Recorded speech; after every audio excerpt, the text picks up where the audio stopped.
Hello, everybody. Welcome to Jed Skeptic Media. As you can see on the screen there, guys, jedskepticmedia.com is a place to be to start talking about these subjects. I've got over 50 members already within a week. It's been amazing. It's been amazing, guys. And the feedback, the forum, as you can see on the screen, is a new addition to my website, and it's making me, it's fueling stuff inside me that makes me want to make videos again. So I'm loving it right now, guys. I'm loving it right now. Cut to the chase, because I done a stream earlier and I kind of messed it up. So instead of dilly-dallying, I'm just going to cut the fat and get on with it. No music, just get on with it. So, guys, the philosophical question: what came first, the chicken or the egg? Well, that's easy. It was the egg. Why was it the egg, you may ask? Well, we can use deductive reasoning. We can assume that eggs were around before chickens were domesticated. We can maybe assume that. We can maybe assume that eggs were around before birds were around. We can maybe assume that there were fish laying eggs before there were chickens. So if you ask us what came first, the chicken or the egg, and if you would go really, really out there, you could say there were giant lizards going around laying eggs before chickens. So you can use deductive reasoning to figure out what came first, the chicken or the egg. And this is what we're going to do, guys, when it comes to our research. We're going to use deductive reasoning. We're going to use Occam's razor. We're going to use logic. And when you've not got a dog in the race, when you're not a devout Christian, you don't have any dogmatic views. So I just want to say hi to the chat. D, Epic, Richard Skid. Nice to see you guys. Amazing. But like I said, deductive reasoning. And this conversation on my forum over in Jed Skeptic Media got me back onto the subject, because it's a subject I've already covered. But it was way back ago. It was way back ago when I had less subs in this. And I just think these videos kind of get... And since I've relaunched my website, I just want to show you the conversation that me and DG were having in the forum. My thirst for getting my teeth back into the saints and the Celtic gods, and like I said, the chicken or the egg, that could be a metaphor for the saints and the gods. You could use the same deductive reasoning. So I'm glad to see everybody in the chat. Macy has made it back. So we're going to look at the forum. This is jedskepticmedia.com. And me and DG, she posted up a picture stone here. And it got us talking about the ancient Britons, how they worshipped, or ancient Europeans, or ancient people, should we say. The ancient people, pagans, doesn't matter what country, most people were pagans at some point. They worshipped rivers, they worshipped the sea. And some peoples didn't even eat or take from the sea. And the Scots and the Irish, I'm not sure about the Irish, but the Scots, the Picts, the ancient Picts were definitely a people where there's a lot of story behind the taboo. And I've got a good book there by Barry Sutcliffe, who's an Oxford, Cambridge. He's a proper professor. He's been doing archaeology for like 30 years or something like that. And through all the excavation sites, they've never found fish remains, or even in the skeletons of dietary, they've never found anything to do with fish in the ancient Scottish people. So fish was a taboo. Taken from the sea was a taboo, because you shouldn't take what gives. The sea was very important back in ancient times. And this conversation with DG got me thinking back to my research. And it took me back to, you know how I am, guys. I go about Google Earth with my research. I was looking for the etymology, kind of the philology of places, kind of the names of places, because the names of places didn't really change over the time. Even when conquering armies take over an area, they'll usually keep the same place names because you need to keep the same place names because everybody knows where that place is. So you find that a lot of the place names, some of them changed, but a lot of them you can find a root somewhere. And you can find a root with a lot of these gods.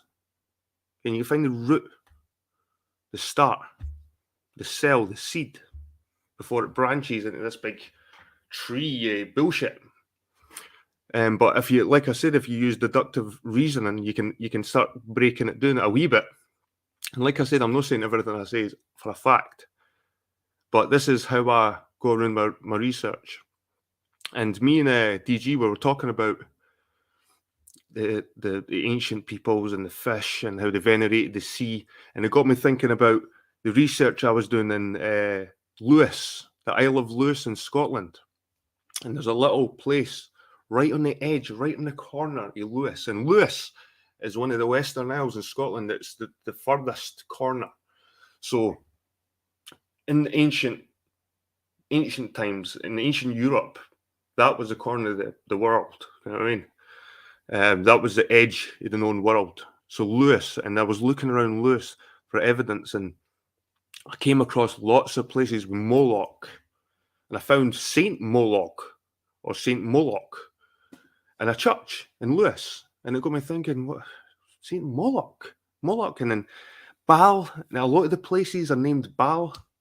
And I got looking into the Baal worship, and that Beltane, the Beltane festivals worshipping Baal.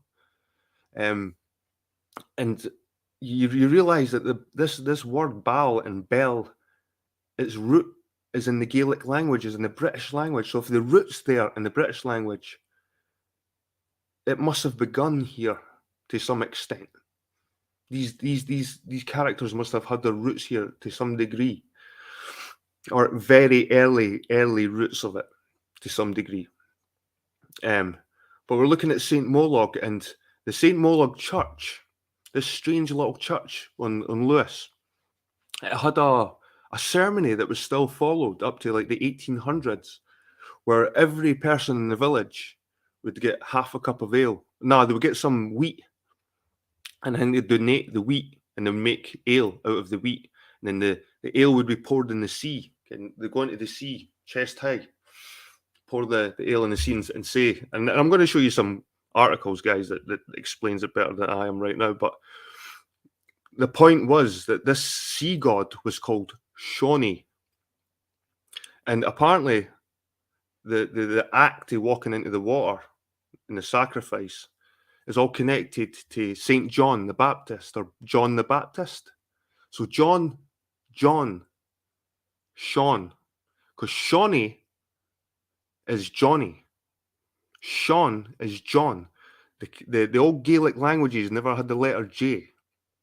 So S, Sean, Shaunny, Johnny.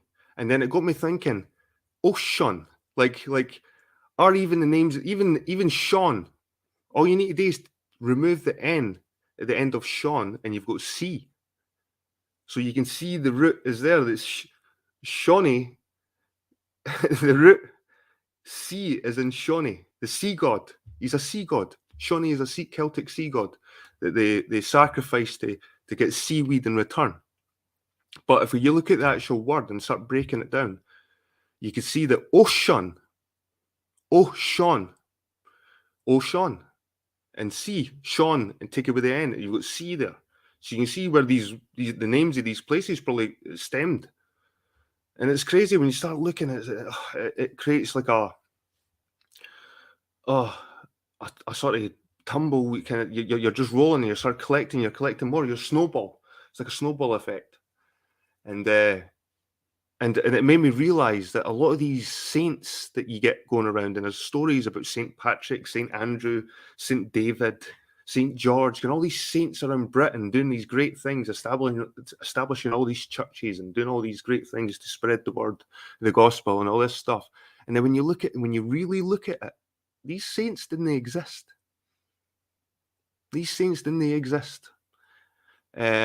Maybe a few But even then, you've got to question that if a lot of them didn't exist, if a lot of them are just Celtic gods that have been changed, you've got to question, did they even exist at all, saints? Was it just some kind of propaganda? Anyway, Shaunny is connected to St. John the Baptist and the whole water ritual. And like I said, we're going to have a look at this article. I'm going to share it. Share this tab instead. I need to get used to the difference between StreamYard and OBS. It's like I've been jumping sort of in between trying to find the best, what suits me better. Anyway, I'm going to have a look at the chat. Epic. Brandon Cook, nice to see you, man. Mona E. Cheers. Thanks for the compliment there. But like I said, you could break it down. You just need to use deductive reasoning. And if everything, like I said, you can break everything down to its root. Anyway, we're going to talk about this Saint Molog in the church on Lewis and how it's connected to Shawnee. And we're going to talk about the myth and the legend around it and how these saints propagated from them and how people believe the saints existed, but the gods are bullshit, by the way. Gods are bullshit, but the saints existed. When really, the gods existed and the saints are bullshit. So, let's crack on. Saint Molog, the son of Lismore and Alba, apostle of the Picts. Saint Lugaid, better known by his pet name of Moleg, was an Irish noble of the Dal an Araid, one of the main tribes of the Uliad in what we now call Ulster. There are various Irish forms of the name, such as Lugaid or Lugaid, Luoc, and Lua. Latinized, they become Lugidus, Lugidius, Lugadius, Lugasius, and Luanus. The name, as it's come down the centuries, Mulog or Moloch, is made up of the honorific Mo, plus the original name Lugaid, pronounced Lua, plus the endearing suffix. And this is where the Celtic god Lu has its roots. Here, in this name, is Luoc, Lugaid.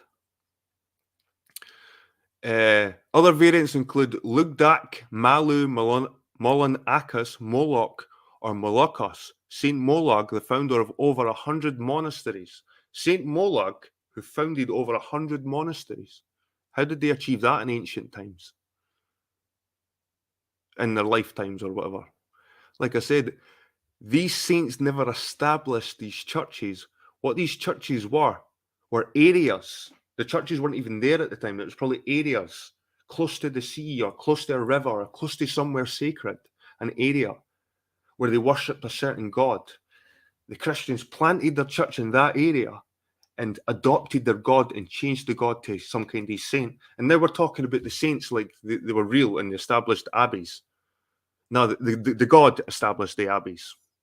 Sorry to say it. Anyway, where were we? Saint Mulag, the founder of over 100 monasteries, was a bishop active during the period of the First Order of Celtic Saints. See, they're trying to convince us here he was actually around.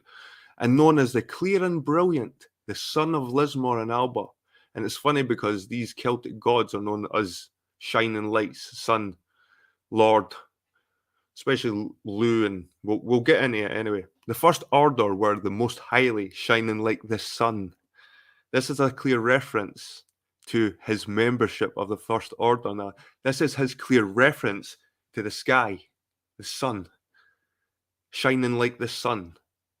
So this Lu is a light bearer. And Lu, you could say that Lucifer, the light bearer, shining like the sun, Lucifer stems from the same. But Lucifer's later than this one.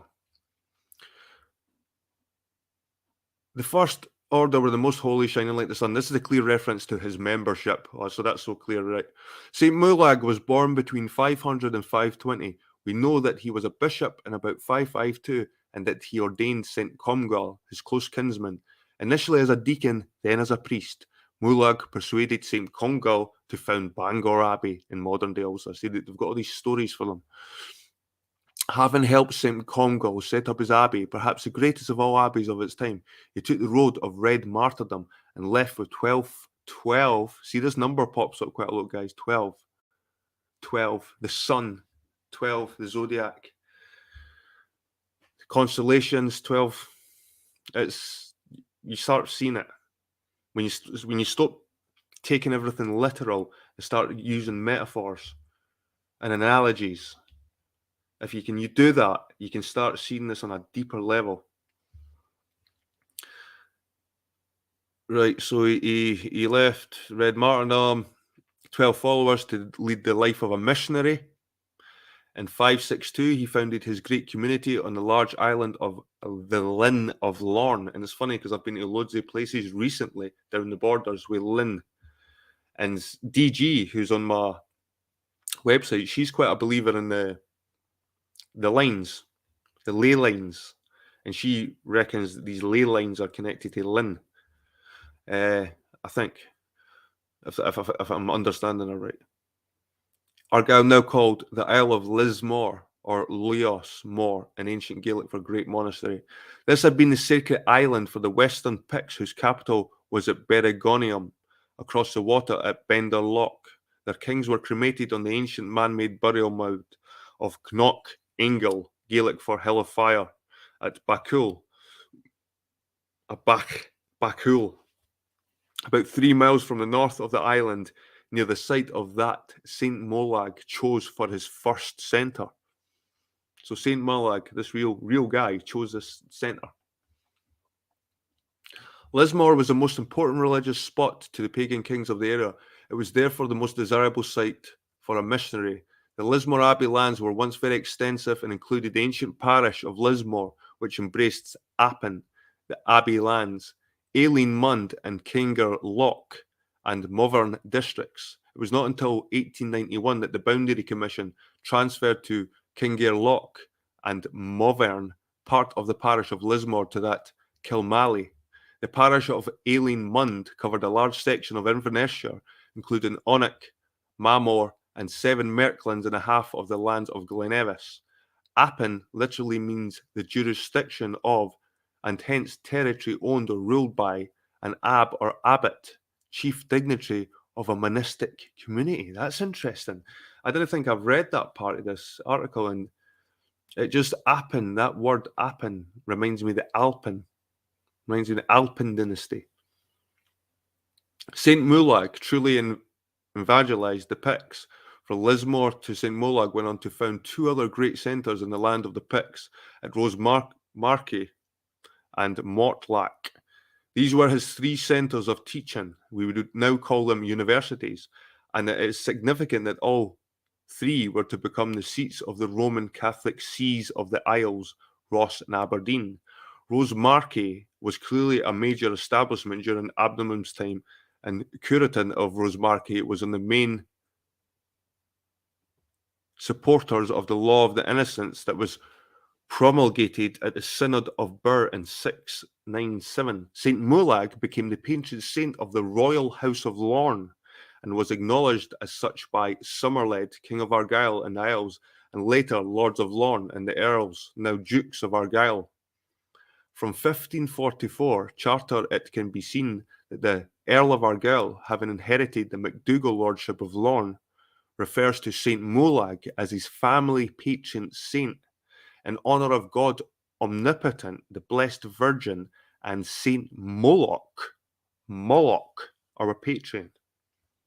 Crazy how much Moloch is involved in Scottish theology.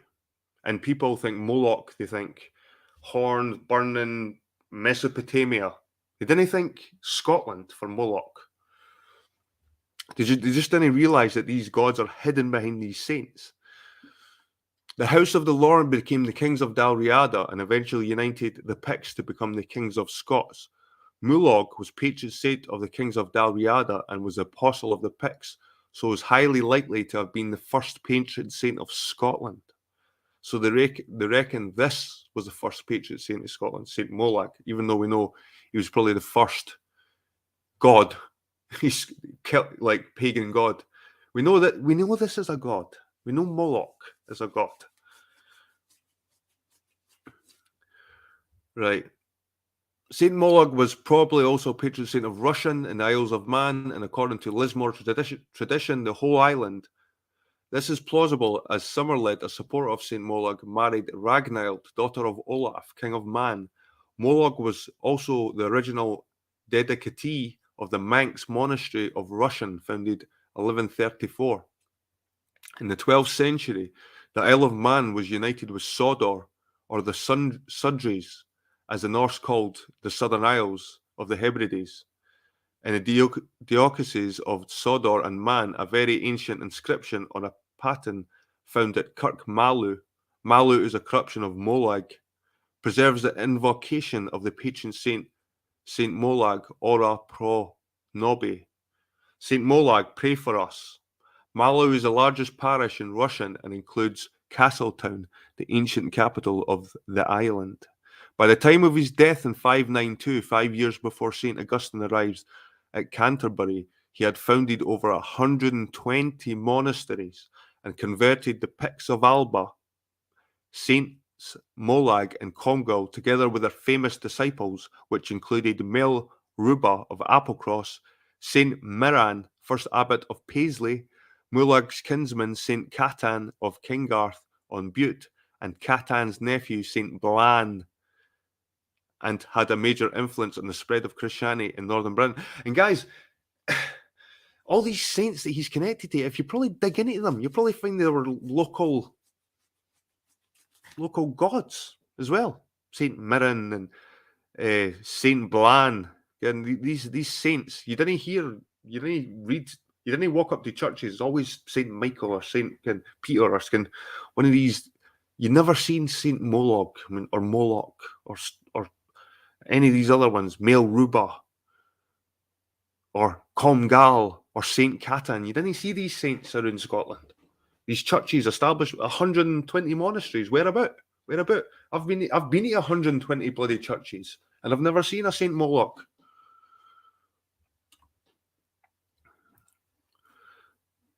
Had a major influence on the spread of Christianity in North Britain. The corb of a Celtic abbot was the heir of the abbot and his ecclesiastical functions in abbatical mensal territory. The corb of St. Molag was the abbot of Lismore and the abbots of the 100 or so monasteries which emanated from St. Molag followed the rule of corbs. The corbs of St. Molag provided the authority of the church to support the kings of Dalriada and the lords of Lorne, allegedly carrying the Bacul Mor of St. Molag as a totem before their hosts. The corpse of St. Molag is the oldest office in the country. The Abbey of Lismore was founded in 562. In the Celtic tradition, it remains an hereditary office.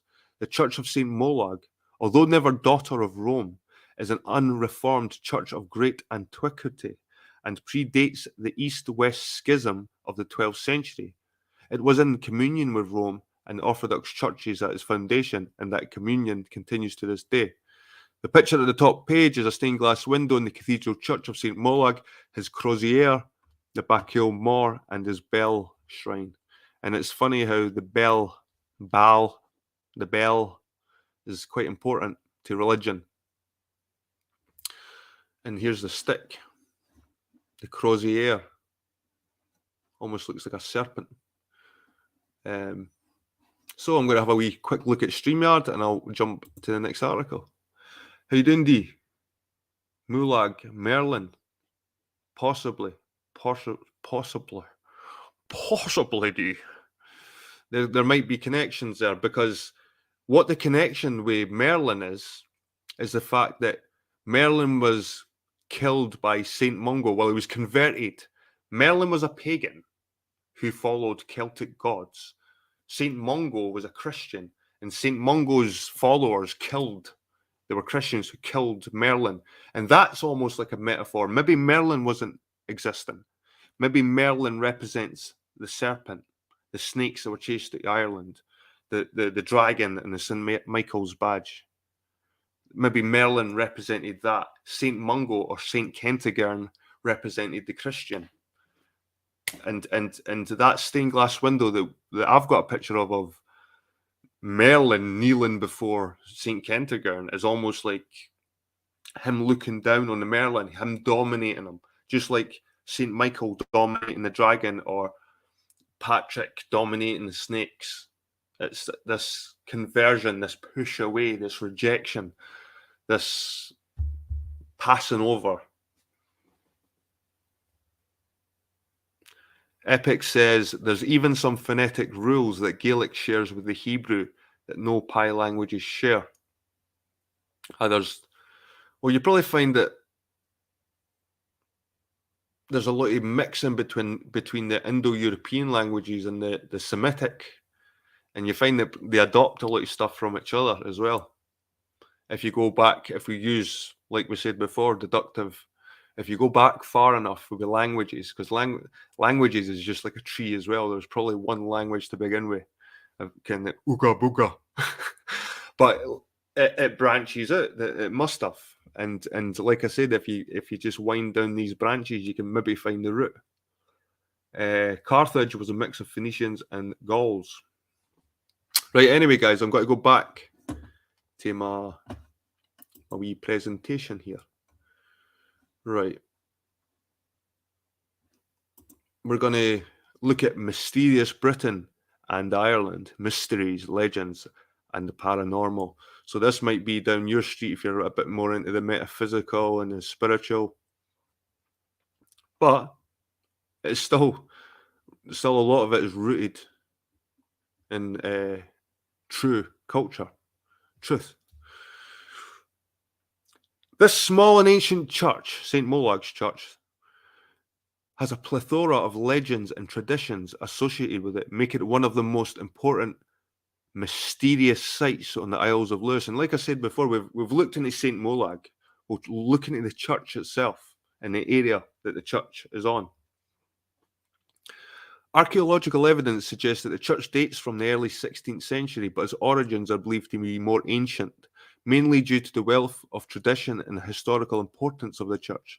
The church has a basic T-shaped structure with two small chapels on either side of the main body of the church. The southern chapel can be accessed from the outside, and its purpose is a mystery. There is a lot of speculation about the ancient origins of this place of worship. One tradition tells that St. Ronan founded the church before retiring to the Isle of Rona, and legend, traveling on the back of a whale. So where do you think Jonah, he got swallowed by the big fish? I wonder where that story came from. Or was it Rona? Because there wasn't J's back in ancient Celtic times, so the person wouldn't have been called Jonah. It would have probably called Sona or maybe Rona. There's one to think about, people. The story of travelling on the back of a whale and travelling. I'm sure Jonah got spat out at Nineveh in the Bible. I'm sure God was trying to make him like tell the people, and he was like, no. Right. Anyway, back to this. The church, which had become a bare ruin in the 19th century, was restored in 1912 by the Canon H.A. Meaden of the Episcopal Church and is now still in use as a Scottish Episcopal Church. The legends of the church and St. Molag. The church is dedicated to the shadowy figure of St. Molag, who is believed to have been a 6th century Irish missionary, although history records nothing of his deeds, and he may even be more of a mythical figure than a real person. It's funny because we're just reading in the last article, he established over 100 monasteries, and his sidekick was Conrad, and he had all these 12 these people following. Although history records nothing of his deeds.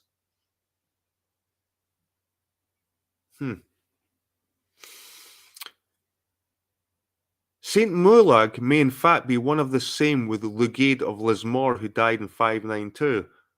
So they're saying this could be the same person as Lou the same as Lu, Moloch and Lu. Moloch and Lu, the two Celtic gods, and you've got Molog and Lugaid. So there you go. Legend tells that St. Columba and St. Molog had a rivalry to found a monastery on the island of Lismore, so they decided to settle there with a race to the island. They set off, but St. Columba, a man of legendary feats, was soon in the lead. But just before he crossed the finishing line, St. Molog chopped off his finger and threw it ahead of him, thus winning the right to build his monastery. And I remember reading a story similar to that. And I'm sure it's about the Red Hand of Ulster. Northern Ireland's flag has got the red hand. And I'm sure there's a story of two princes. And to get the land, the guy chopped his hand off and threw it to win the race. So there's a lot of that sort of tied in. One legend recorded in the 1860s by Alexander Carmichael suggests that the church was built by the son of a Scandinavian king who had converted to Christianity from his pagan ways. The prince did not have roofing material, and his father's longboats could not make the trip to Norway because of the stormy conditions. And he prayed to God, and his prayers were answered by a dream that told him to go to Stoth Bay, as he would find a roof there. The next day he went to Stoth, as the dream suggested, and found a roof floating in the water, which he used for the church. The church also has a sighting legend, as it was once supposed to have been located on the western side of a small stream called Uz na Comcre, which marked the boundary of a sacred enclosure created by the MacLeods. The sacred building was so outraged that the local matrons were spinning black wool late on Saturday night that the building shifted to its present position on the eastern side of the stream. Or maybe the stream moved. Maybe instead of the church moving, the stream moved. That's maybe a clue. The healing powers of the church. One of the most enduring traditions associated with the church is its power as a place of healing, especially for those afflicted with mental problems. Many people were brought here in the hope of healing, and even those who could not reach the church sent wooden effigies of their afflicted parts. Am I still sharing this on stream? I'm going to have a quick look. Aye. Sorry, guys. Just making sure I'm not messing up.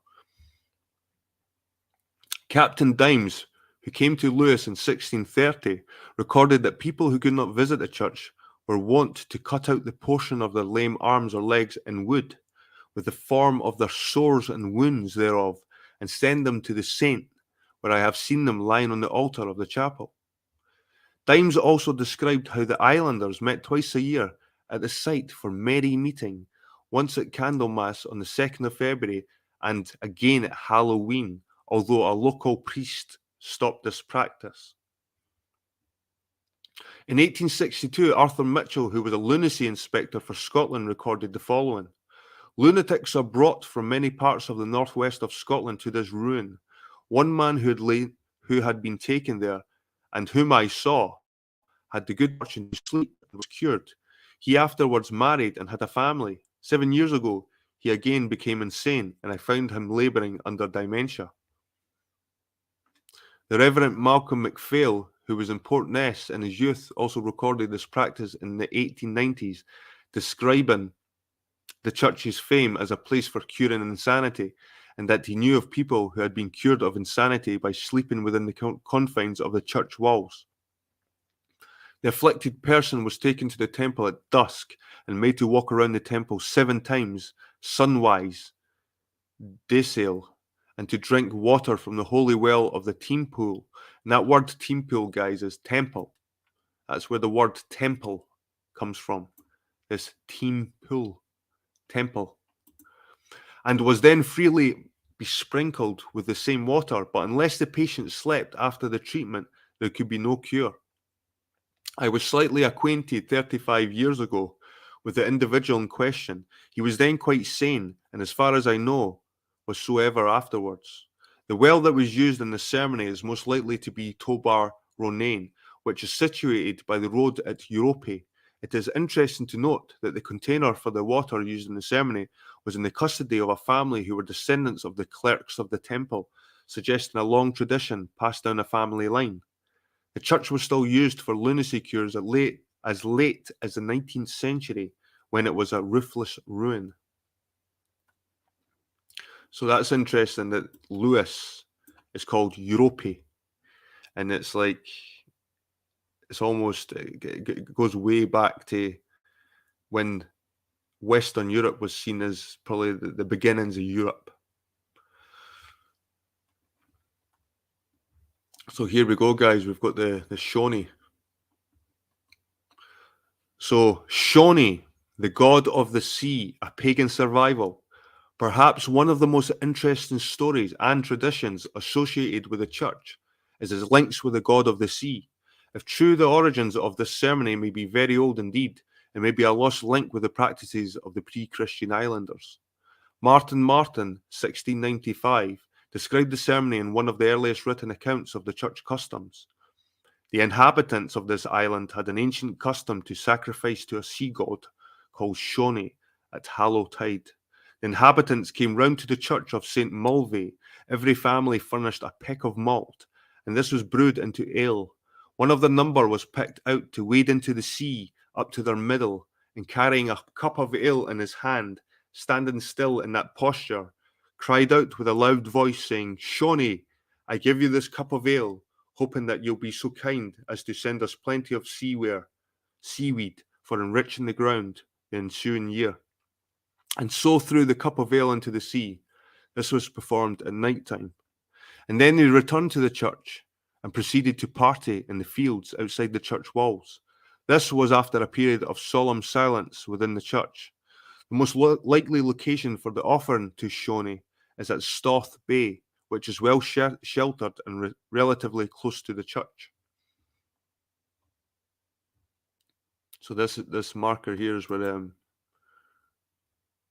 the church is. It's right in the edge of the known world in ancient times in Lewis. So there we go. We've got Shaunny there, and we're going to look at more stuff about the connections with Shaunny and St. John. I've got one here. Some key. I could read more of this, but I'll just read this one here now, since it's connecting with what we just read. Some of the key points that have been debated over the years include who exactly Shaunny is and what Martin meant by Hallowtide. Some academics argue that Shaunny is Gaelic for Johnny. Shoney. See this spelling here? Shaunny. The D is silent. So you don't say Shaunid, you say Shaunny. Possibly St. John the Baptist, and that it's related in a very roundabout way to Man Annan.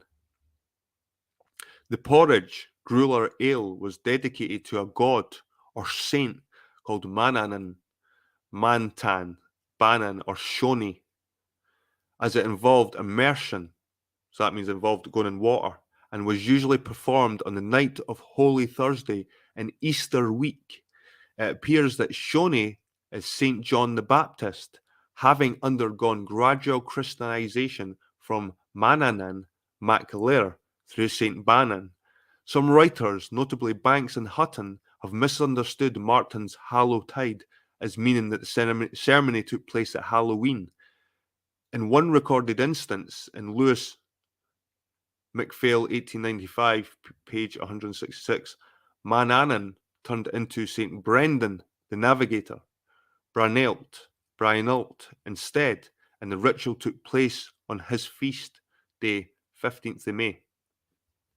So there's another connection with Shoney, St. John the Baptist, and this ceremony that they have of going into water. One of the traditions that has long piqued my interest is a tradition of offering porridge or ale to Shoney, and its possible connection to Manannan. And since I was poking around a few old journals and found some stuff that provoked some thoughts, I figured I'd work them all out here.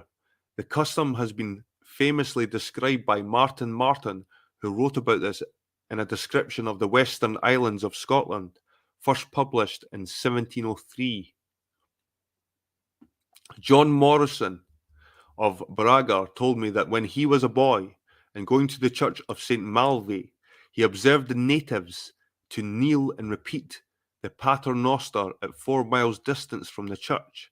The inhabitants of this island had an ancient custom to sacrifice to a sea god called Shoney at Hallowtide in the Mannan following. The inhabitants round the island came to the church of St. Malve, having each man his provision along with him. Every family furnished a peck of malt, and this was brewed into ale. One of the number was picked out to wade it into the sea up to the middle, and carrying a cup of ale in his hand, standing still in posture, cried out with a loud voice, saying, Shaunny, I give you this cup of ale, hoping that you'll be so kind as to send us plenty of seaware for the enriching of our ground for the ensuing year, and so threw the cup of ale in the sea. This was performed at night time, and his return to land, they all went to church, where there was a candle burning upon the altar, and then standing silent for a little time, one of them gave a signal, at which the candle was put out, and immediately all of them went to the fields, where they fell a drinking their ale, and spent the remainder of the night in dancing and singing, etc. The next morning they all returned home, being well satisfied that they had punctually observed the solemn anniversary, which they believed to be a powerful means to procure a plentiful crop. Mr. Daniel and Mr. Kenneth Morrison, ministers in Lewis, told me they spent several years before they could persuade the vulgar natives to abandon this ridiculous piece of superstition, which is quite abolished for these 32 years past.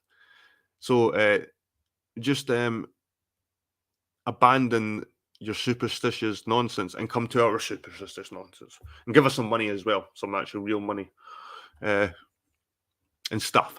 Give us stuff as well. We'll build a church here, so you're nice and close to get stuff. Anyway,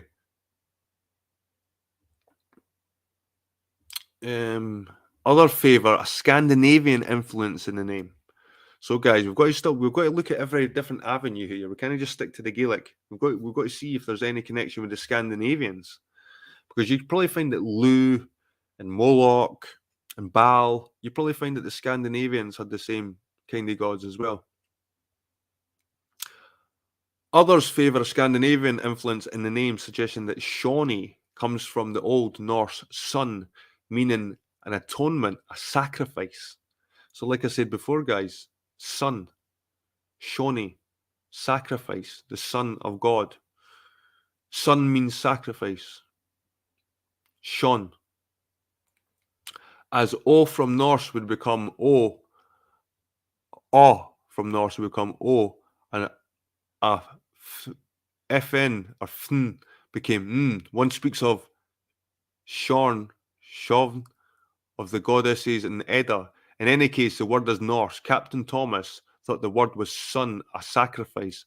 Shoney, Johnny, a nickname in the Lan Namabok, and a kin suggested Vigfussen to sun, atonement, sacrifice. German Sun, Versonnung. In the Hebrides, they gave what they had, which would account for the departure from ancient usage. The ancient Norse sacrifice of atonement was thus performed. The largest boar that could be found in the kingdom was on Yule Eve laid before the king and his men assembled in hall. The king and houseman then laid their hands on the boar's bristly mane and made a solemn vow. The animal being sacrificed, divination took place, probably by chips shaken in the boar's blood. Son was the name of one of the vessels in which the blood of Kvasir, the mead of wisdom and poetry, was kept. Cleesby Vigfussen. But cf. in Sholly, which occurs in the epithet of Thor, Himmen Shlolly, heaven prop, heaven defender, hence perhaps king. So that reference, these are all kind of reference. So if you want to go back and look, the references are underneath the paragraphs. Henderson had a tendency to assign Norse origins a lot to things, rightly or wrongly, and it has to be said that the description of the sacrifice doesn't suggest much in the way of similarities with Shoney's offerings. This doesn't rule out any Norse influences conclusively, but personally I'm skeptical. Stubart mentions the possible Norse connection, but also suggests that the word may have originally been something like Sion or Shoney, giving a cognate with Gaelic words like Sion, something mysterious, uncanny, supernatural, Shinach, a fox, Shinakan, will-o'-the-wisp, and Shunake, bright. Clearly something otherworldly or supernatural, either way, and the people of Lewis long had a tendency to refer to supernatural beings and other kinds of phenomena with euphemisms. The Sith being Munter, Fionle, for example, or an otherworldly whirlwind that has a tendency to spring up on the moors being known as Uzbag Fionle. Stubart further suggests that Fionle in question here may well be a modern rationalization of the original Shawnee, although on the surface this might seem like a bit of a stretch. Both Shion and Fion would sound quite similar to the ear, since the lenition, the addition of the H after the consonant, kills the sound of the consonant before it, and you'd end up with a H sound instead. If this is the case, we're probably not looking at an association with Mannanan as far as the offering to Shoney goes, but more an offering to the spirits of the place, though presumably originally a deity before Christianity. Looking to Dwelly's dictionary, we find an entry for Shonad that supports this idea. Shonad, Shoney, augury, sorcery, druidism. Martin says that Shoney is the name of a water spirit, which the inhabitants of Lewis used to propitiate by a cup of ale in the following manner. They came to the church of St. Mulway, each man carrying his own provisions. Every family gave a pock of malt, and the whole was brewed into ale. One of the number was chosen to wade into the sea up to his waist, carrying in his hand a cup filled with ale. When he reached the proper depth, he stood and cried aloud, Shawnee, I give this cup of ale, hoping that thou wilt be so good as to send us plenty of seaware for enriching our ground during the coming year. He then threw the ale into the sea. The ceremony was performed at night time. On the coming to land, they all repaired to church, where there was a candle burning on the altar. He stood for a time, when on the signal given, the candle was put out. Next morning, they returned to their respective homes in the belief that they had ensured a plentiful crop for the next season. It seems clear that as far as the issue of timing goes, Black is right, and Maundy Thursday, or Holy Thursday, was the traditional date, though he kind of glosses over what Hutton actually says about the matter.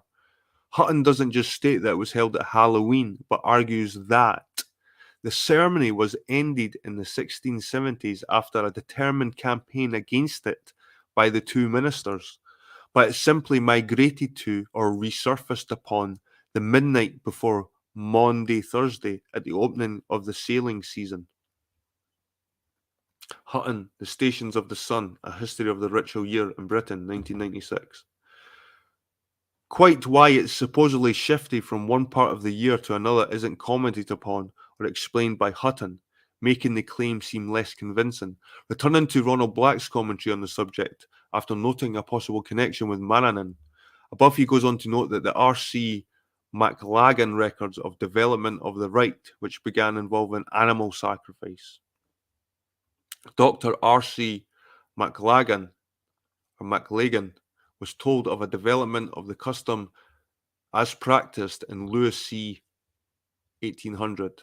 Just as the porridge, gruel, or ale had formerly been given to the sea to stimulate a supply of seaweed to fertilize the fields, so was a living creature now given to it to encourage the fish. A sheep or goat was offered as a sacrifice. The oldest man of the sea was expected to take the lead, assisted usually by the one who came second in respect of seniority and experience. The animal was brought down to the edge of the sea, and after a certain order of procedure was observed, the officiating person, who was a kind of priest for the occasion, in the midst of the dead silence and surrounded by the whole company of those interested, who stood looking on, went down on his knees and proceeded to kill the victim, whose blood was carefully caught in a dish. This over, the officiating man waded out into the sea as far as he could, carrying the vessel in which the blood was, and scattered the blood as widely as he could on the water around about him. Then followed the disposing of the carcass, which was cut up into pieces corresponding to the number of poor persons in the district, and a piece was sent to each such person to be eaten by them, but none else would touch it. So that was Black, the Gaelic otherworld. However, Domhnall Uilliam Stubart has since published a letter from 1700 that describes animal sacrifice being involved already, 100 years before McLagan describes its development.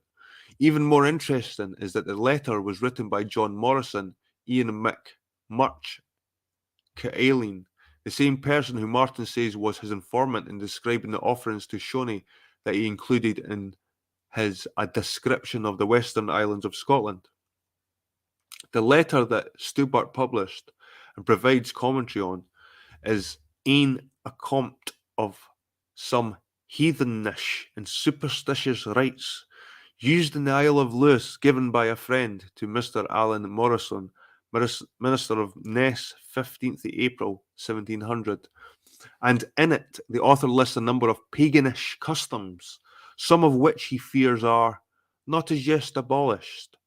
In giving a list of these customs, he includes: others contribute a quantity of corn and make malt out of it, brew it into ale and drink it in the kirk, pouring the first coigful into the sea, that they may have fish the better that year and the sea ware for their land.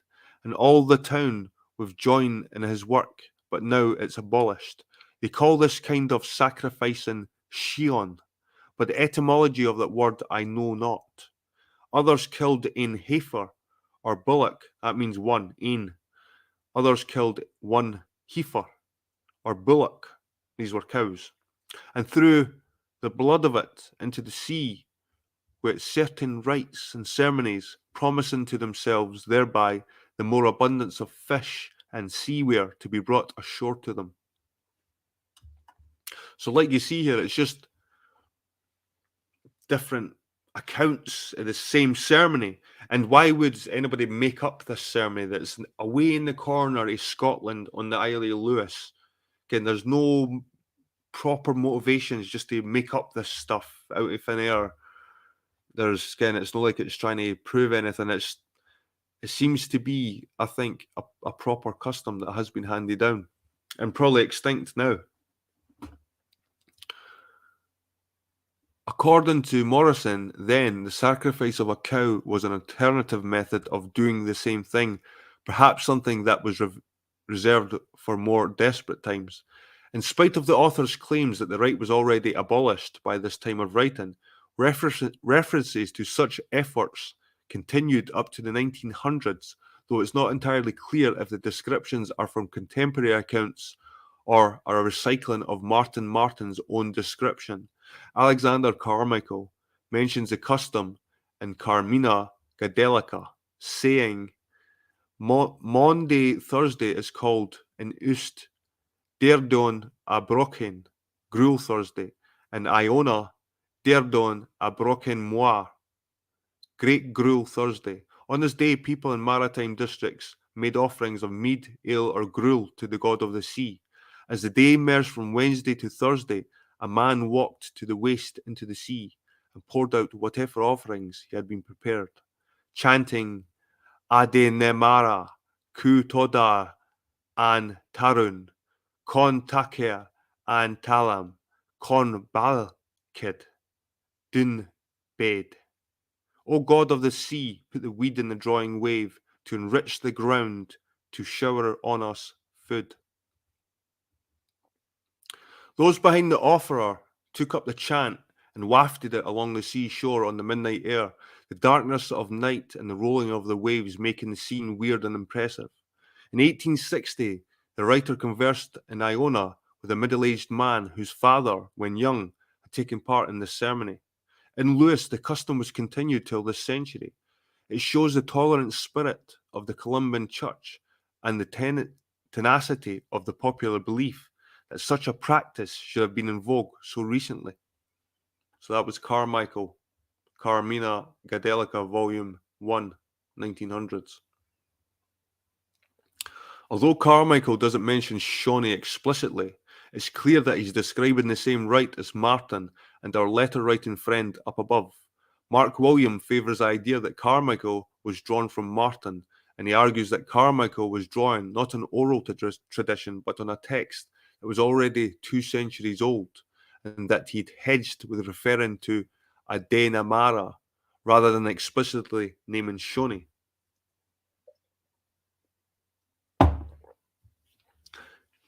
Carmichael's version generalised Martin's highly local account and ignored his testimony that it had long been extinct. He also gave a Gaelic version of Martin's invocation, which looks so suspiciously like a verse from one of the Carmina that may well have been his own back translation from Martin's English. If this is so, he inserted another significant hedge, replacing the outlandish Shoney with the tactful Adenamara, which he translated, O God of the Sea. The difference between the God of the Sea and the God of the Sea exactly encapsulates the tension between piety and paganism that Carmichael was negotiating. So what he's saying here is he deliberately made it Namara instead of Shoney to try and Christianize it. This was probably the transition. And if this is the case, Carmichael's prayer is effectively artificial, back engineered from Martin's account. One thing that isn't explained here, however, is Carmichael's reference to having spoken with a man from Iona, whose father had taken part in the rite. In spite of the problems with Carmichael's work, he is very obviously did speak to a lot of people and collect information from them directly. I think here it seems likely that the Carmichael did draw on Martin's description, consciously or not. He also noticed a similarity between Martin and his informant's description. To what extent he may have embellished or blended things to reflect what he thought was true is unclear. Carmichael also doesn't ignore Martin's reference to the fact that the custom was long extinct by his time, as William writes, but neither does he present the custom as being current to his day. Claims like that of customs surviving until recently are a common trope amongst folklorists of the day, and if it weren't for the fact that the other writers mentioned the custom as being recently observed, it would be tempted to explain Carmichael's portrayal as just that, a common trope. There really does seem to be more to this than authors like Carmichael rehashing Martin and adding their own touches to things, and John Gregerson Campbell might be a good start in helping to explain why and how it survived. In spite of the church's disapproval and attempts to stamp it out, Campbell mentions the custom a couple of times. First of all, commenting that the rite was only observed during stormy weather in the spring after a sparse winter that was lacking in seaweed being brought to shore. Big Porridge Day, La a Brochen Moor. In the Western Islands in olden times, for the practice does not now exist anywhere, when there was a winter during which little seaweed came ashore, that's seaweed, and full time for spring work had come without relief, that means the harvest wasn't so good. A large dish of porridge made with butter and other food ingredients was poured into the sea on every headland where wrack used to come. Next day, the harbours were full. This device was to be restored to only late in the spring. The Iona people say Thursday before Easter and in stormy weather. The meaning of the ceremony seems to have been that sending the fruit of the land into the sea, the fruit of the sea would come to the land. So they would do it. They would perform this ceremony when it was stormy. The sea's kicking up waves. So there's more chance that the seaweed going to wash up after a night of waves and storms on the sea if they performed this ceremony when it was a calm night. I don't think in the morning they would find any seaweed on the beaches. So this is probably what kind of reinforced their belief system in this Shawnee god. Right, I'll have a quick look at StreamYard. I've been reading for quite a while with it. Speaking to you guys, sorry. Have a quick look. Right, Mona E. We should ignore all the lies of the Merovingian and Knights Templar. In fact, the Bible appears to be dealing with the Irish, Gaelic, Scottish, and Welsh Mabinogi real history. Yup, Mona E. Spot on. You're spot on. Epic still there. Mona E. Flat fact still there.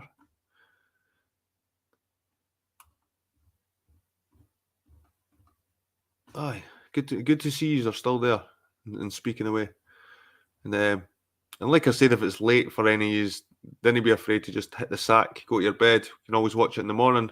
I'm going to finish my article, and then I'll probably wrap it up. So I've got another 5-10 minutes, guys, and I'll wrap this one up. So we done the porridge ceremony. So my point is, anyway, you can just read. You can read here how the stories can get added to like Chinese whispers and stuff like that. But like I said, you can break it all back down and still find the root that there was a Shawnee, there was a Moloch. You can find there's a root truth to all these myths and legends. In his commentary on the Gaelic year, Campbell reiterates this point. Shore or Maundy Thursday. This was the Thursday before Easter and was known in the Hebrides as La Brochain Moa, the day of the big porridge. It was now getting late in the spring, and if the winter had failed to cast a sufficient supply of seaweed on the shores, it was time to resort to extraordinary measures to secure the necessary manure for the land. A large pot of porridge was prepared with butter and other good ingredients and taken to the headlands near creeks where seaweed rested. A quantity was poured into the sea from each headland with certain incantations or rhymes, and in consequence, it was believed, the harbours were full of seaware. The ceremony should only be performed in stormy weather. Its object, no doubt, was by throwing the produce of the land into the sea to make the sea throw its produce on the land.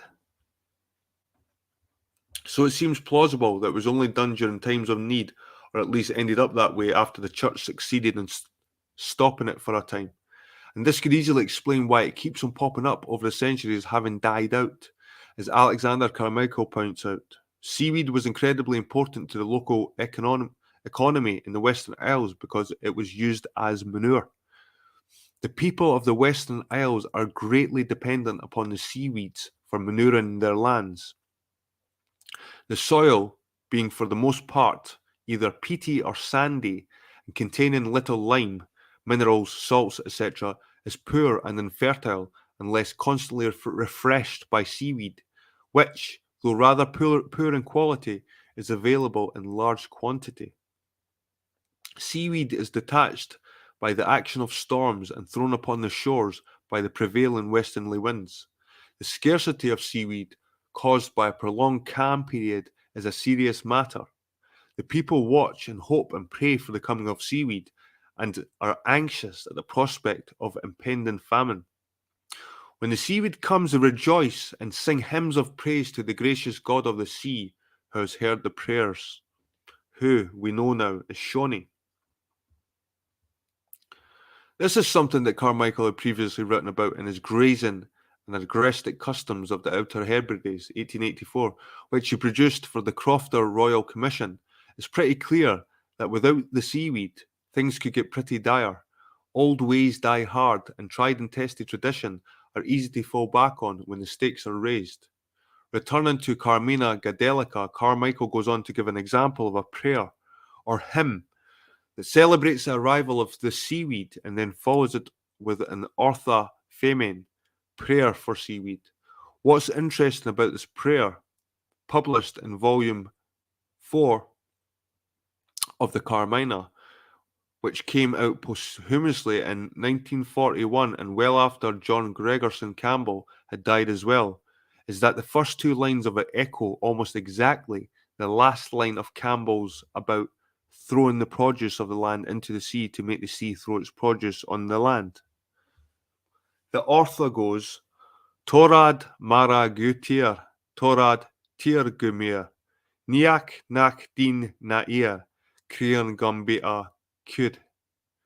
Femin ga kur gutir, Bulik a thina bul, Torad gar chur a ni, a criosta tor mo kud. Produce of the sea to land, produce of land to sea. He who doeth not in time, scant shall be his share. Seed being cast on shore, bestow thou being of bestowal.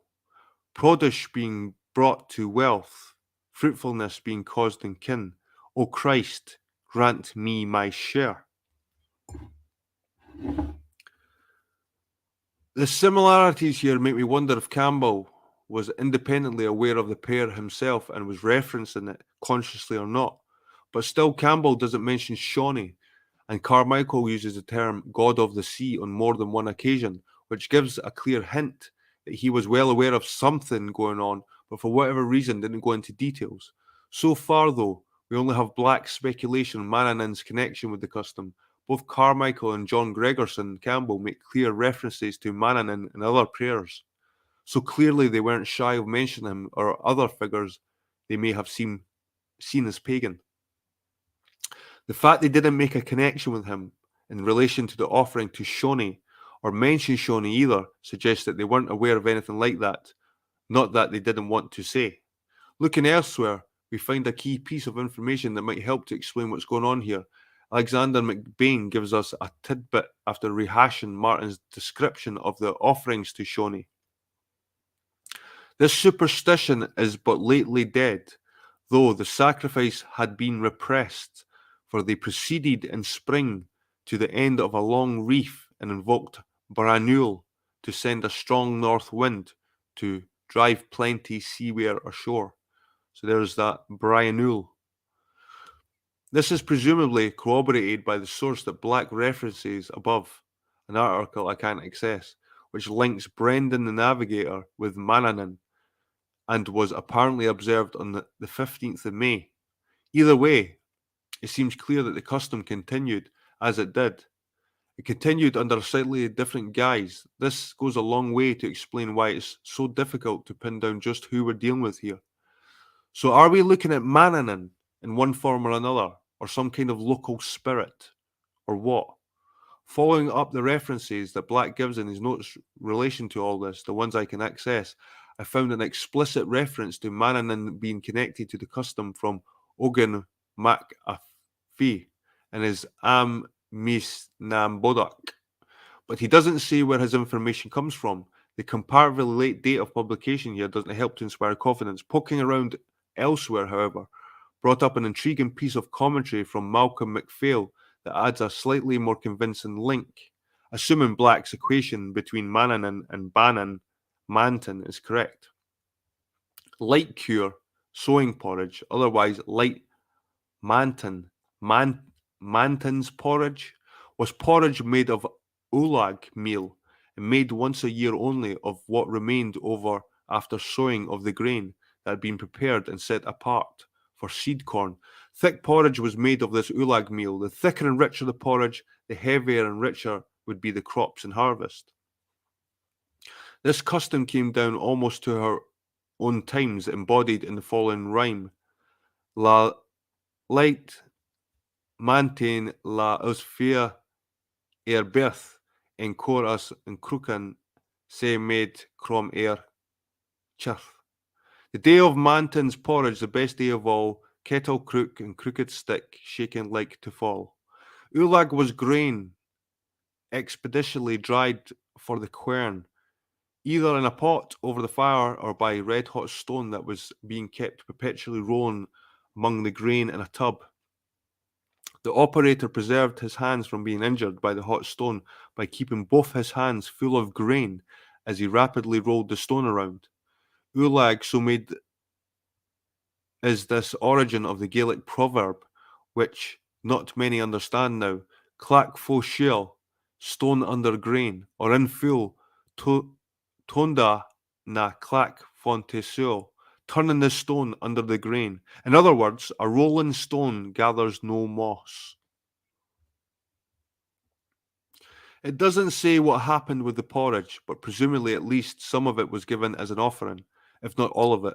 What's interesting, though, is that the custom described here is explicitly associated with the fields, not bringing the seaweed to shore. If offerings were made to the sea to bring the seaweed, it would make sense that similar customs would be observed when sowing seeds in the very fields that are fertilized with that seaweed too. The frustrating thing is that all of this doesn't exactly add up to much that's especially conclusive, but it does offer a bit more perspective, I think. Clearly, there's something going on here, and it's a lot more complex than it might seem on the surface. So that was a really good article there.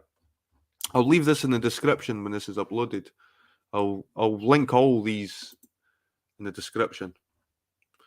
So, guys, there we have it. And there's Lugus. Lugus was a deity of the Celtic pantheon, and like I said, you can link Lucifer, Lu, and all these gods to this guy as well.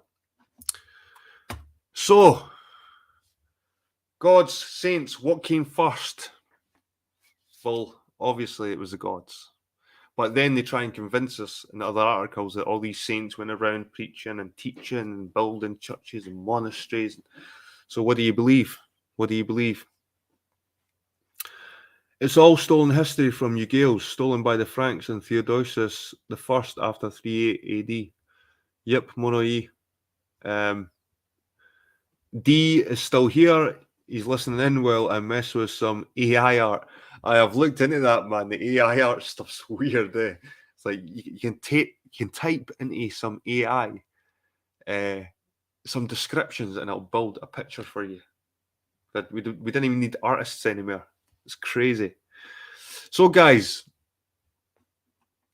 I have my own website. It's called Jed Skeptic Media. This is the forum section here. Am I still sharing on the StreamYard? Yep. Aye. JedSkepticMedia.com, people. Like I said, I've only relaunched it a week ago.